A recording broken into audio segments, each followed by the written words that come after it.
Ikinya ria kwambatia tauni itiganite nginyagia gikiro kia municipal nirithiete na mbere kureganwo nario ni Aikari icigo ici.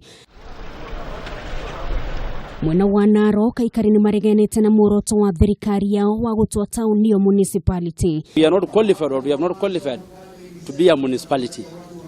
Whatever that you see in Narok town here, the whole thing is just but a sham. Kuregana na salao thirikari ya kaunti yo yagirwo ni kwamba kuonania wira uria marutite na mbeca iria makoragwo makiamukira kuma kuri thirikari ne oro mwaka wa kigina cia uthii wa nambere. The so-called the Narok town integrated management plan, it was rushed in this manner, passed and signed by Kaimenyi. Our fear is we do not trust the county government over this one. Rachesa Oli na kiugete mufango yo no garama ya muturire kuongerera Aikari ya Narok no gutiri ugunio wothe megukorwo makiamukira. Tumekataa na tukasema wakisema hii municipality inataka kuongezwa, mashamba wanapata wapi? Na walimaliza mashamba yote, walikatakata public land into plots.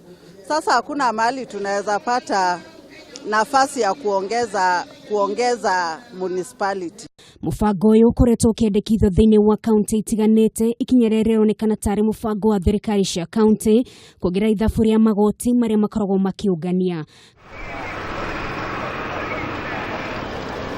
Kaunti ingi mufango uyu wendekithitio ni hamwe na kaunti ya Nakuru, kaunti ya Samburu, kaunti ya Kilifi, gatagati ga kaunti ingi. Kuri ataramu ndetono ni gukorwo ikiongerera muingi murigo wa kuriha magoti na ugogagirwo ni kurugamio ni hinya ta uria kwahoteka na maudire mufango uria ukoretwo kuo kurehe maundu megi uthii wa nambere thiini wa kaunti. County government has not made a good account of the billions they have been receiving for the last 5 years in terms of development.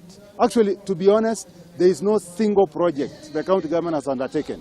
Girifotera Kameme TV, retora kunenugari wa Kamau.